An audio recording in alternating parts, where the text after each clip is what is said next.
বন্ধুরা, তোমার ফোনে যদি স্টোরেজ কম থাকে, ফোন যদি স্লো হয়ে যায় এবং বারবার যদি হ্যাং করে, তাহলে ফোনটি এখনই তোমাকে ক্লিন আপ করতে হবে।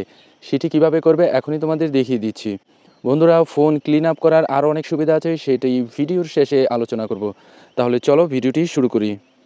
এই জন্য আমরা প্রথমে মোবাইলের সেটিং অপশনে চলে যাব। মোবাইল স্ক্রিনে এই যে দেখো, আমি সেটিং অপশনটি পেয়ে গেছি। যদি না পাও তাহলে ফোনের উপর থেকে আঙুলটি আলতো করে নিচের দিকে টান দেবে। এই যে দেখো, উপরে ডান দিকে সেটিং অপশনটি পেয়ে গেছি। কারো কারো ফোনে বাম দিকেও থাকতে পারে। তো এই সেটিং, এটার মধ্যে টাচ করব। টাচ করার পরে এই যে উপরে দেখো সার্চ অপশন আছে, এখানে লিখবো ক্লিনার। বানানটি ভালো করে দেখে নাও। এই যে দেখো, লেখার পরে এই যে নিচে ক্লিনার অপশনটি চলে এসেছে। বন্ধুরা, তোমার ফোনে যদি ক্লিনার লেখার পরে যদি এইরকম অপশন না আসে, তাহলে এই যে নিচে একটা তালিকা দিয়ে দিচ্ছি, এখান থেকে তুমি একটা একটা করে সার্চ দিয়ে দেখবে যে তোমার ফোনে কোনটা আসে।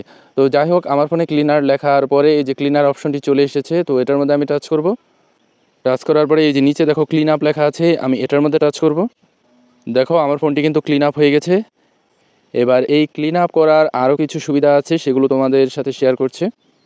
তুমি যদি তোমার ফোনটি ক্লিন আপ করো, তাহলে তোমার ফোনের গতি আগের চাইতে বৃদ্ধি পাবে, স্টোরেজ খালি হবে, অ্যাপগুলো দ্রুত ও স্মুথ চলবে, ব্যাটারি লাইফ কিছুটা বেড়ে যাবে, র্যাম খালি হয়ে পারফরমেন্স ভালো হবে, অপ্রয়োজনীয় ফাইল ও ক্যাশ মুছে যাবে, ফোন হ্যাং হওয়া কমে যাবে, নিরাপত্তা বাড়বে।